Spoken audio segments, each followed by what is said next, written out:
পালিয়ে বিয়ে করা শরীয়তের দৃষ্টিতে কি বৈধ? পালিয়ে বিয়ে করা যুবক পোলাপানের প্রশ্ন নিশ্চয়ই। হয়তো প্ল্যান প্রোগ্রাম করছে, এখন শুধু মাসালাটা উত্তর পাইলে দৌড় দিবেন।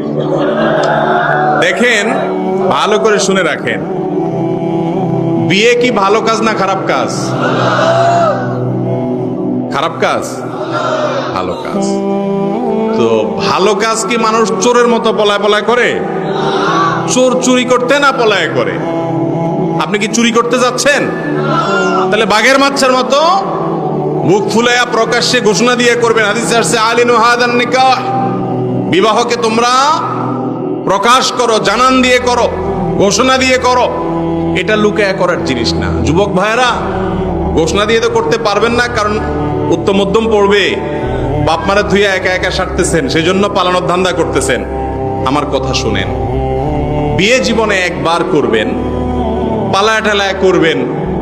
যে মেয়ের হাত ধরে যাবেন বা যে মেয়ের যে ছেলে ফুসলায়া ফাসলায়া রাজি করাইছে পালানোর জন্য, মনে রাখবেন এই ভুলের কারণে সারা জীবন আফসোস করবেন, আর এই ভুলটাকে শুধরাতে পারবেন।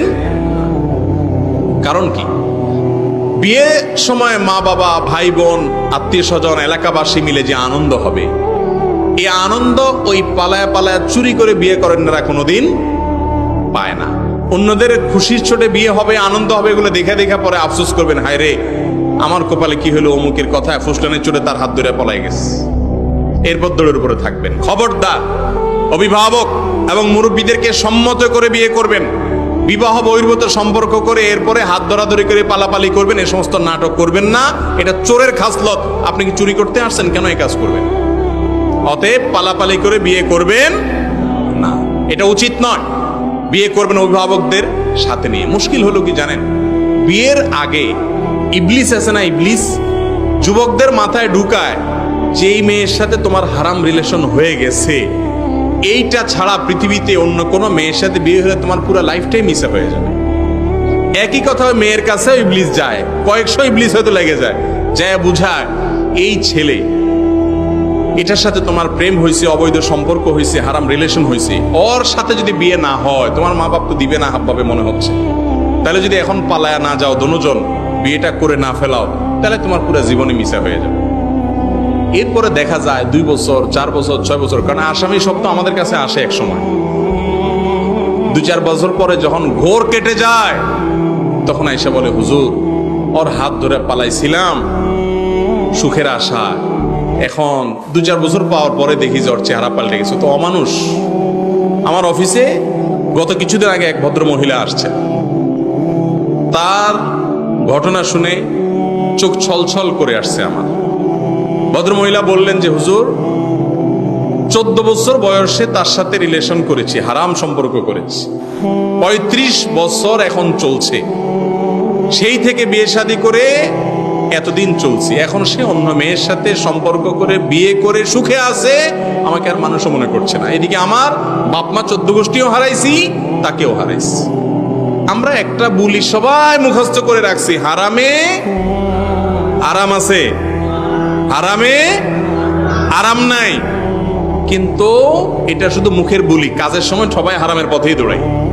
ঠিক না বে ঠিক? হারাম পথে কোটিপতি হওয়ার সুযোগ আছে, আর হালাল পথে কোন রকম ডাইল ভাত খাওয়ার সুযোগ আছে। কোনটা নিবেন? ডাইল ভাত। মুখে যতটা বলতেছেন, বাস্তবে এতটা ডাইল ভাতের মতো সহজ। আল্লাহ আমাদেরকে ঈমানের শক্তি দান করুক। যুবক ভাইয়েরা, যুবতী বোনেরা, শুনে রাখেন, হারাম রিলেশন এবং হারাম সম্পর্ক কখনো মানুষকে সুখ এনে দিতে পারে।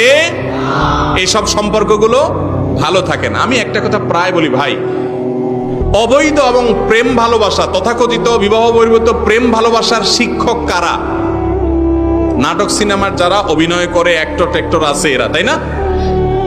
এদের বিয়েগুলোর অবস্থা কি কি বলেন? চায়না মালও এর চাইতে বেশি টিকে। ঠিক না বে ঠিক? চায়না মালও আর একটু বেশি লাস্টিং করে, এদের বিয়ে তদ্দুরও লাস্টিং। তাহলে কার পিছনে ঘুরতেছেন আপনি? আমি সব জায়গায় বলি, এই যে মুরব্বীরা যারা বয়স্ক আছেন, জিজ্ঞেস করে দেখেন, চাচির সাথে চাচার যে সম্পর্ক, এটা সুপারগুলোর চাইতে আরো শক্ত।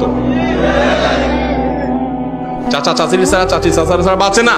আর যুবকরা, আমি সব জায়গায় বলি, যুবকরা এখন এত ভালোবাসাবাসি, I love you too message দেন, পাল্টা মেসেজ ফেসবুকে, মেসেঞ্জারে, মোবাইলে ফুল দেন, চটপটি খাওয়ান, চাইনিজ খাওয়ান, ফুচকা খাওয়ান, বাজারে নিয়ে যান, জামা কাপড় কিনে দেন, এত কাহিনী করেন। এরপরও 2 দিন পরে চুলাচুলি আর মারামারি ছাড়া কিচ্ছু নেই। কারণ অবৈধ সম্পর্কে কখনো হারামে আরাম হতে পারে